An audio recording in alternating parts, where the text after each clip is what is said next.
দলের ৪৪তম প্রতিষ্ঠা বার্ষিকী উপলক্ষে আজকে আয়োজিত সভায় সকলে উপস্থিত হয়েছেন। সবাইকে মঠবাড়ি উপজেলা স্বেচ্ছাসেবক দলের পক্ষ থেকে আন্তরিক শুভেচ্ছা ও অভিনন্দন।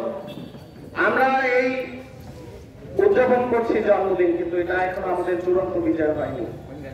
সেই বিজয় পর্যন্ত আমাদের সকলের ধৈর্য ধারণ করতে হবে। আমাদের লক্ষ্যই একটা, গণতন্ত্রকে প্রতিষ্ঠিত করতে হবে।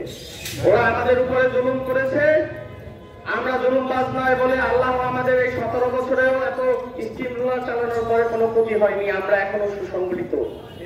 তাই ওদের মতো যেন আমাদের না বলে সেই কথাগুলো মাথায় রেখে আমাদের কাজকর্ম করতে হবে।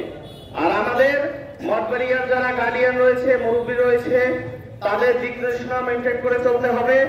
অতি উৎসাহিত হয়ে কোনো কিছু করা যাবে না, কারণ এই মঠবাড়িয়া শহরটি আমাদের সবার, কোনো ব্যক্তি বিশেষের না।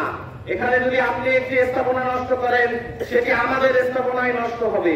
এখানে যদি একটি ভাইকে আপনারা হ্যারেস করেন, সে আমাদেরই ভাই, আমাদের সাথেই সম্পৃক্ত।